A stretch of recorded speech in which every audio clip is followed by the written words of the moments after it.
Hi, this is Rust and Magic. Today I thought we would take a look at textures and surfaces a little bit.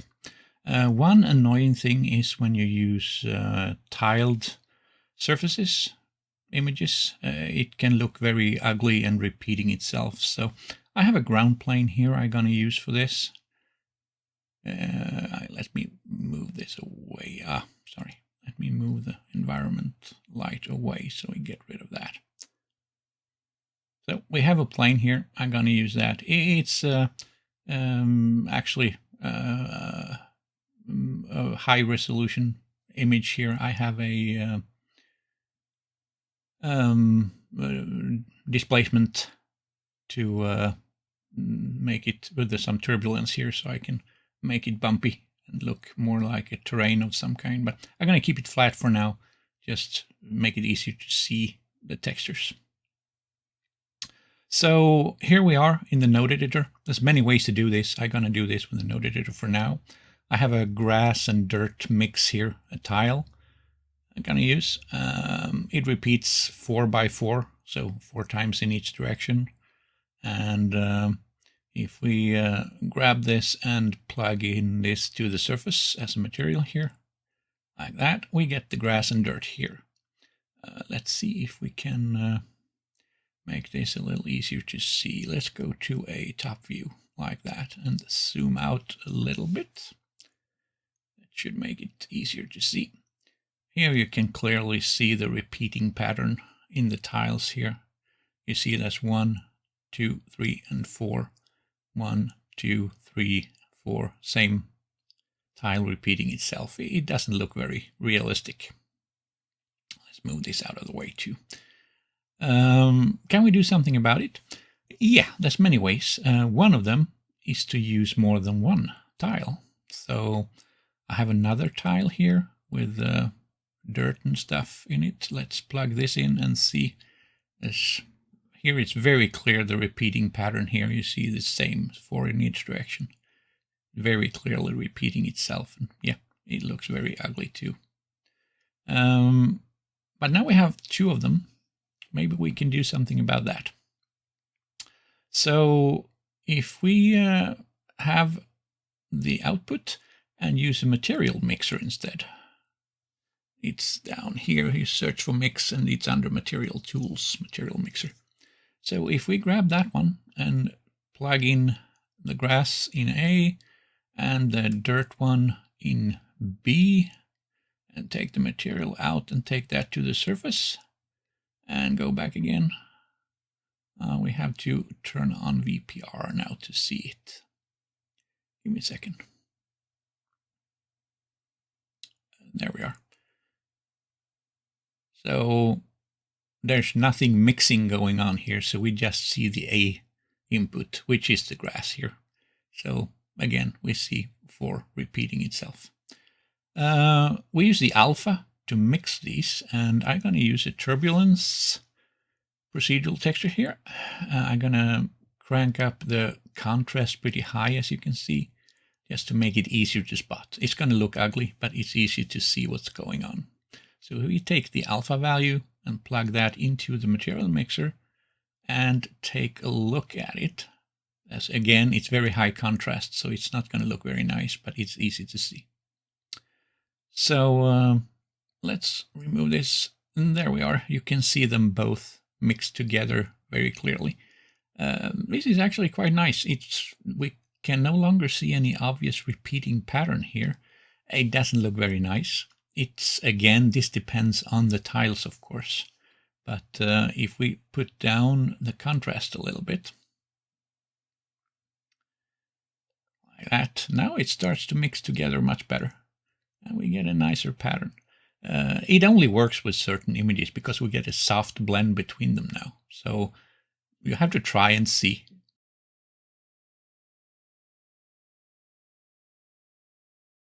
So we can mix this back and forth until we get something we like. It looks pretty nice here, with some grass and bushes and stuff on top. I think this is going to be much greater. You can do more things, of course, to make it look even better. Don't blend it too much. It gets very soft, but depending on the textures, it can look very nice. I choose two ones that are quite different just for the purpose of the video, but in reality you should most likely use something that is a little bit more similar. But as you see here, it looks pretty nice. And the second tile should be scaled, maybe a little small. It's too big for the rest, I think. You can see all this dirt and debris. It's kind of too big. But otherwise, it looks fairly nice, I think. There's many ways to improve on this if you still see tiling patterns there. You can, if we take this from above again, we still have some repeating patterns you can see in here. And if that is a problem, you can change. So, for example, you can go in and change the position of one of the tiles so they don't overlap nicely. And even better, change the scale and possibly rotate it also. That would make even better results. So there's many things you can do here to avoid any obvious repeating patterns. And with the correct images, it can look quite nice. So yeah, I think this is quite useful, and it can improve quite a lot. And with a little scaling and positioning, it's not too bad.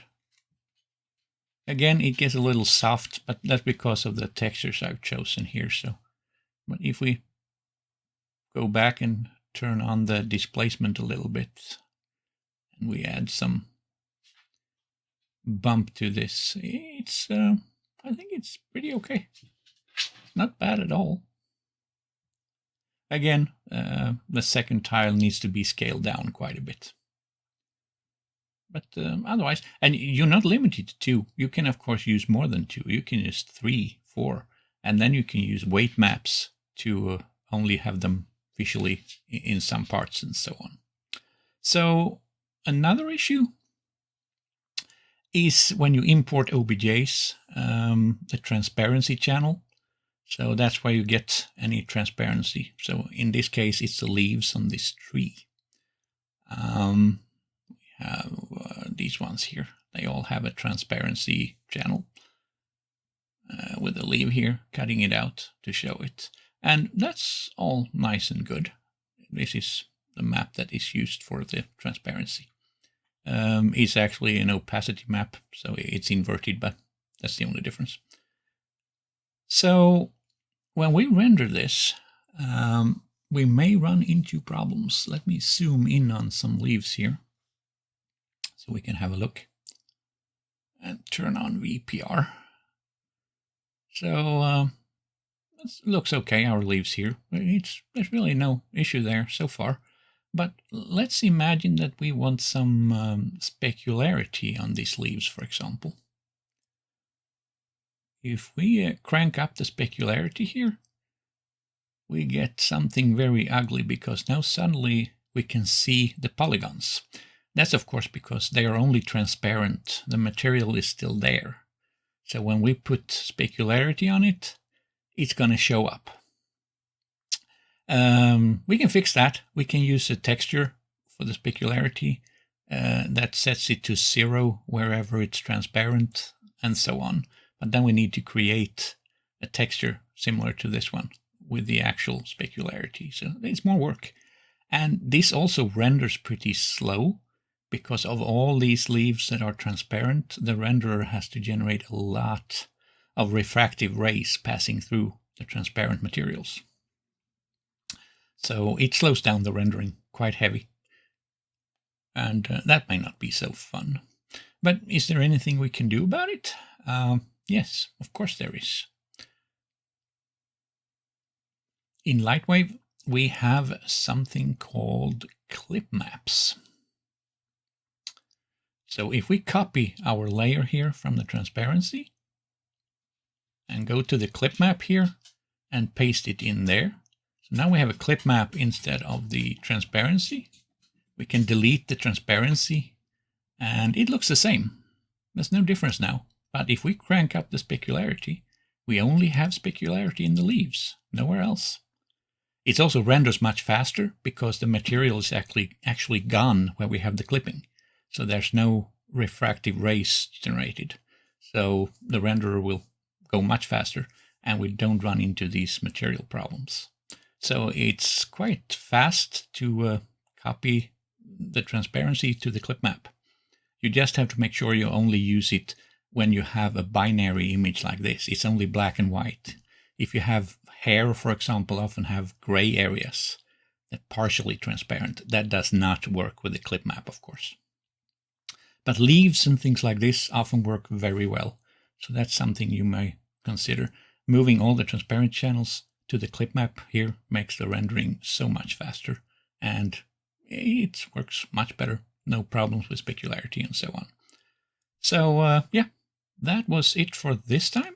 Thank you so much for watching, and I hope to see you soon again.